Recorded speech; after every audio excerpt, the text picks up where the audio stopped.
پر طالبانو د ګزارونو دوام او نړیوالو ته د افغانستان د بدنامولو تازه هڅه. پاکستان وایي افغانستان د بل سپتمبر برید په ډول د بل برید امکان شته.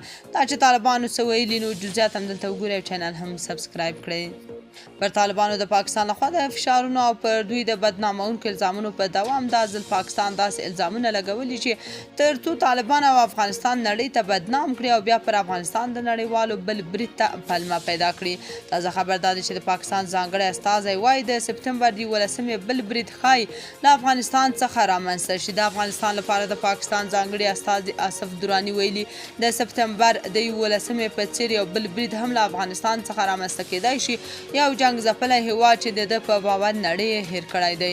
ایکسپریس ټریبیون د دراني له قوله لیکلي چې د افغانستان اوسنۍ 90 سلنه وګړي په بېوزلۍ کې ژوند کوي چې 52 سلنه یې پر نړیوالو بشري مرستو متکي دي. د افغانستان لپاره د پاکستان ځانګړي استازي همدارس خبرداری ورکړی چې افغانستان کې د داعش خراسان په ګډون د بېلابېلو ترهګرو ډلو شتون د سیمې او بهر لپاره یوه ستره ننګوله ده. دراني وویل زما اندېښنه دا ده چې داعش خراسان په افغانستان کې وده کوي او دا باید په سیمه او بهر کې د هر چا لپاره د اندېښنې وړ وي ځکه چې په ایران کې د دوی بریدونه، په مسکو کې د دوی بریدونه او په پاکستان کې هم ډیری عملیات که دا دلته پیښ کېدای شي دا هم کېدای شي په بل ځای کې پیښ شي.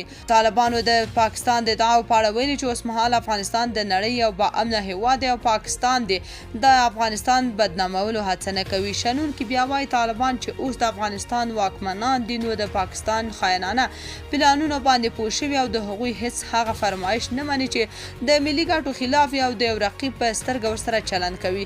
نو پاکستان د دې لپاره چې طالبان تر فشار لاندې راوړي او پر دوی خپلې غوښتنې ومني داسې بې اساسه ادعاوې کوي.